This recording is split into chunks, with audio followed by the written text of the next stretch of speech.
I'm Miles, this is Austin. We're the guys at the Boar and Bowl. You know, kind of part of the philosophy behind this place is kind of the notion that you go other places in the world and they have an established food culture, and so we really want to kind of bring that back and have it so, you know, in the future people can say, oh yeah, you know, this dish has like a very Colorado flair, or oh yeah, like I can taste the distinct flavor in this pork because it is, you know, raised here in the Front Range. Miles and I have been friends for about 15 years and met in middle school, and just, you know, both of us entrepreneurs and always looking for something we can do and something we can really, you know, give back to the community, because really at the essence of it, it's if you take care of the community will take care of you. Butchery is just kind of noticing the small incremental changes. You know, it's the sort of thing where, for me, it's the essence of craftsmanship. It's not just cutting meat, it's kind of the, you know, patience and mindfulness that comes along with, you know, every single cut, you know, making sure that, you know, each cut is just like a little bit better and a little bit more deliberate and mindful. Miles was working a head butcher at another butcher shop out in Kansas City, and I was driving across country on my motorcycle, and I'm like, well, you know, you got this background here, and, you know, we can put this together. And Miles was like, yeah, you know, this makes sense. You know, why try to make the next best video game when we're not computer programmers? Why try to redesign a bicycle when we're not engineers? So really, we just kind of honed in on what skills we have as a working unit together and said, hey, a butcher shop really makes sense.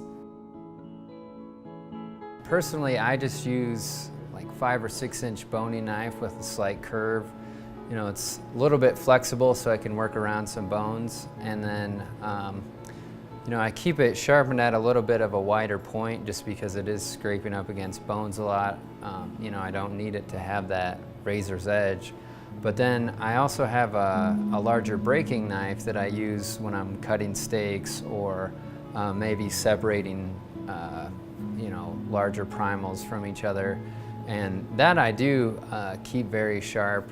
And you know, I do it on a Japanese water stone, basically just making sure that, you know, I can get that precision when I need it, and it's, you know, just basically effortless. You know, we just use a handsaw for cutting through bones. You know, it is kind of nice to you know, really put that sweat equity and that effort into it. We like it when it's efficient, but, you know, sometimes too easy is a bad thing, I think. So. To have a business here, Loveland's been great to us, the city of Loveland, helping us get the business aspect set up. I would say that it's definitely a smaller, tight-knit community, so, you know, opening up, you know, we're not in the middle of downtown Denver with 2 million people that are just banging down our door. We're, you know, working on every client, one client at a time, and really it's less of a client and more of a friendship and a bond that we're growing with them to say, hey, we enjoy this part of the country as well, and we enjoy doing the right thing in the food network of bringing everything together, and that's why we're here. We're growing a little quicker than we anticipated, so it's, you know, it's hard to disappoint people.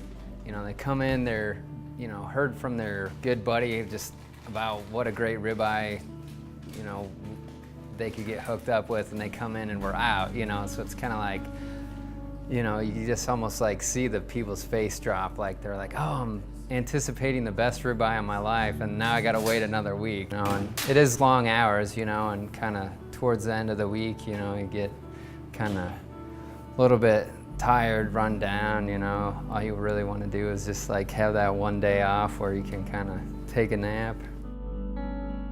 We're coming along, expanding what we have here available with some goat and lamb on top of our beef and pork, and we're looking to get into more stuff like bison, and hopefully where we go with this is we're getting a lease on some land and working more as the farmer instead of just with the farmer, and being able to really get out there and get our boots on and get out there and kind of raise up our own and get a crossbreed that we really enjoy, kind of really hone in on exactly what products we're bringing through here, and and really just make the best possible product for Northern Colorado.